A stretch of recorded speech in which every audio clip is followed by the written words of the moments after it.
नमस्कार, कैसे हैं आप लोग। मैं एक बार फिर से आपका स्वागत करती हूँ लाइब्रेरियन एम्बिशन क्लासेस में।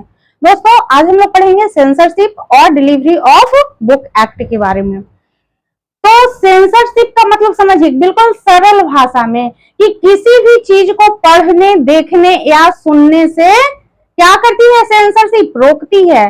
जैसे कि आप लोग टीवी में देखते होंगे कि न्यूज चल रही होती है, उसमें क्या होता है कि गालियां दी जाती है या फिर कुछ अश्लील वैसी चीजें होती है, तो उस चीज को वहां पे बिप किया जाता है, यानी कि उसको छिपाया जाता है। उस चीज को, उसी को सेंसरशिप कहते हैं। यानी कि किसी भी चीज को पढ़ने, देखने या सुनने से रोकना। वो जो बिप की आवाज आती है और चित्र धूमिल हो जाता है, उसी को क्या कहते हैं, सेंसरशिप कहते हैं। ठीक है, तो चलिए आज का फर्स्ट क्वेश्चन देखते हैं कि सेंसरशिप किसे कहते हैं या फिर सेंसरशिप क्या है।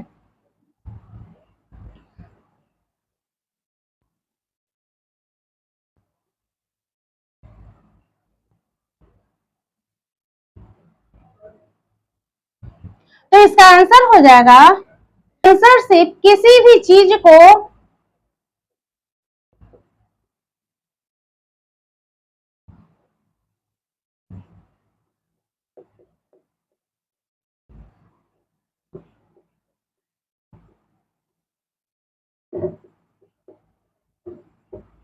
पढ़ने, देखने या सुनने से रोकती है।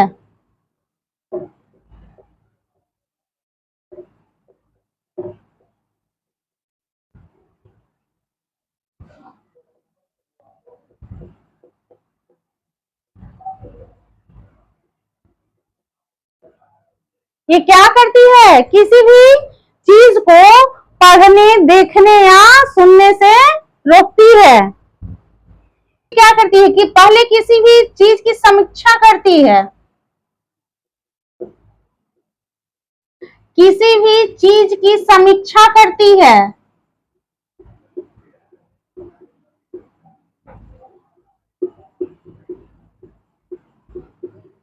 और उसके बाद पाती है।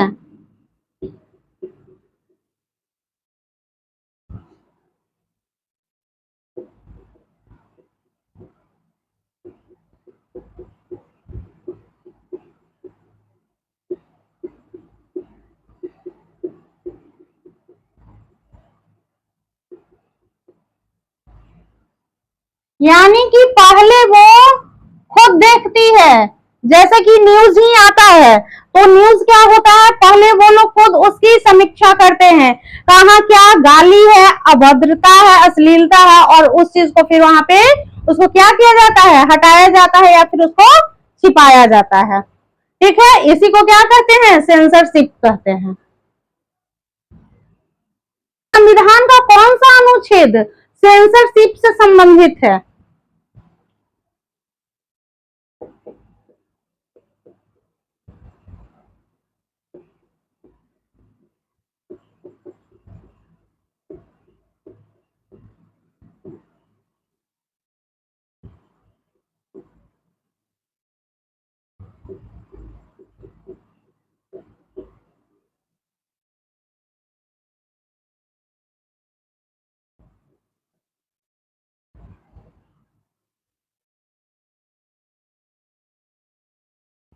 कौन सा अनुच्छेद सेंसरशिप से संबंधित है।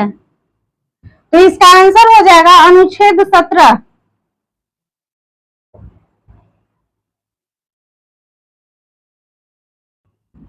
कौन सा, अनुच्छेद 17 जो है वो सेंसरशिप से संबंधित है। ठीक है,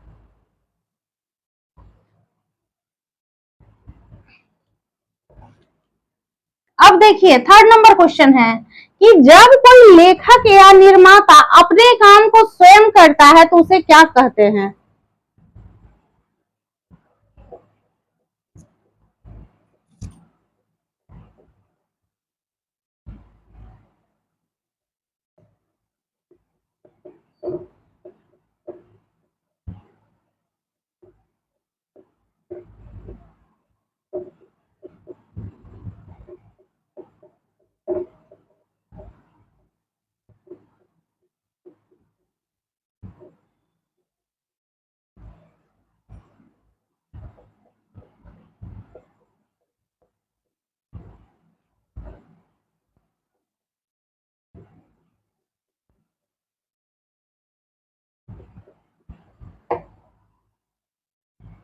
जब कोई लेखक या निर्माता अपने काम को स्वयं करता है तो उसे क्या कहते हैं? तो उसे क्या कहेंगे? स्व सेंसरशिप। उसे क्या कहेंगे? स्व सेंसरशिप। ठीक है। नेक्स्ट क्वेश्चन है कि किस सेंसरशिप में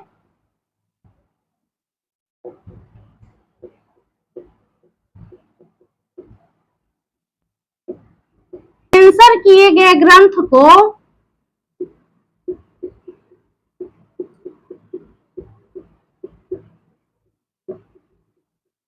फिर से लिखा जाता है?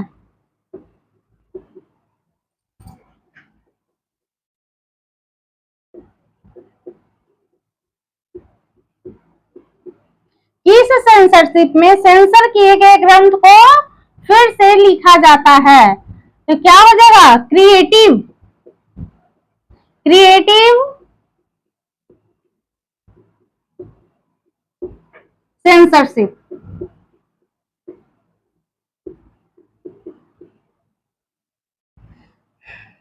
Creative censorship. भाषण, सार्वजनिक संचार या अन्य जानकारी जिसे आपत्तिजनक या हानिकारक माना जा सकता है क्या कहलाता है? तो ये क्या है? यही सेंसरशिप है।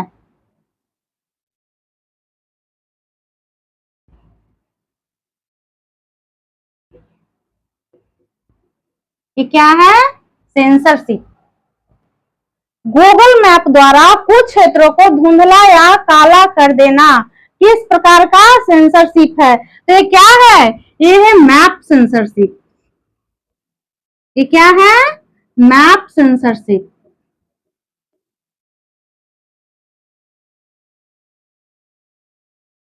सेंसरशिप में इतना ही क्वेश्चन था। अब हम लोग आगे देखते हैं डिलीवरी ऑफ बुक एक्ट। ठीक है, चलिए अब हम लोग देखेंगे डिलीवरी ऑफ बुक एक्ट का क्वेश्चन आंसर। तो आज का first question, delivery of book act कब पारित किया गया था?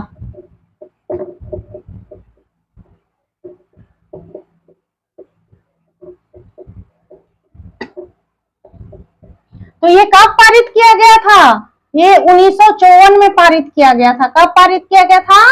1954 में। सेकंड क्वेश्चन है कि डिलीवरी ऑफ बुक एक्ट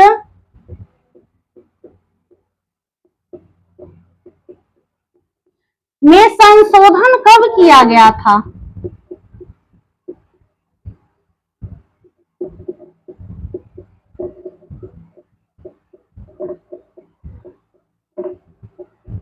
पारित, देखिए पारित 1954 में हुआ था और इसमें संशोधन कब किया गया? 1956 में। 1956 में क्या किया गया? इसमें संशोधन किया गया। अब कहता है कि डिलीवरी ऑफ बुक एक्ट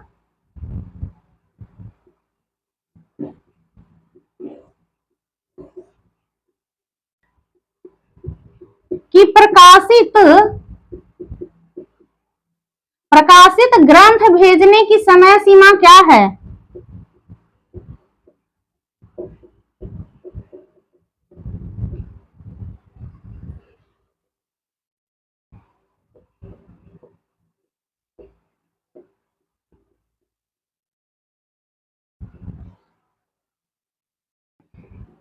इसका क्या हो जाएगा आंसर? 30 दिनों के भीतर।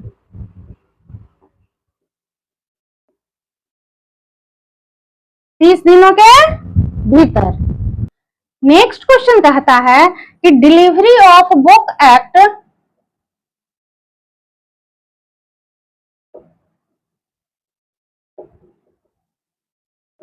उन्नीस सौ चौवन के तहत 4 डिपॉजिटरी लाइब्रेरी कौन कौन है?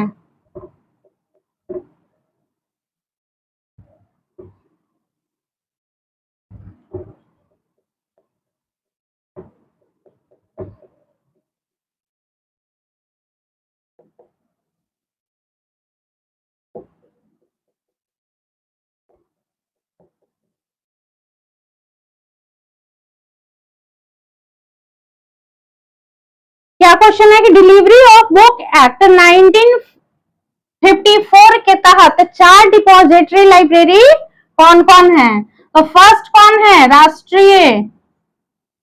राष्ट्रीय पुस्तकालय यानी कि नेशनल लाइब्रेरी। राष्ट्रीय पुस्तकालय कहाँ? कलकत्ता। सेकंड में है कोनिमरा public library,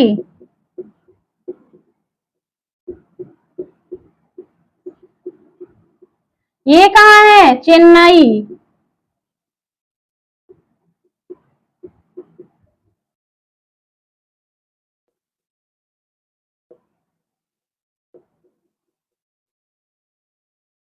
Asiatic society library कहाँ? मुंबई। दिल्ली पब्लिक लाइब्रेरी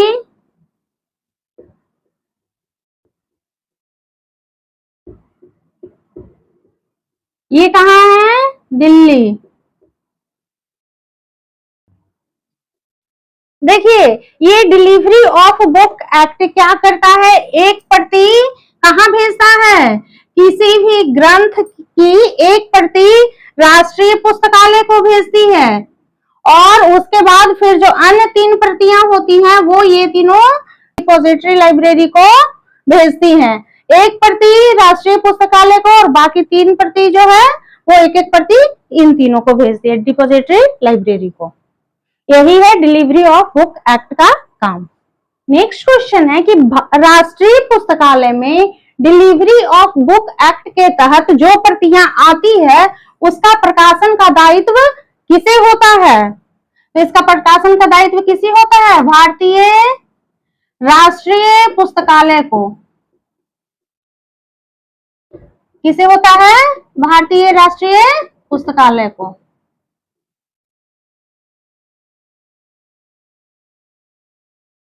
चलिए आज के लिए इतना ही, मिलते हैं फिर नेक्स्ट क्लास में नेक्स्ट टॉपिक के साथ।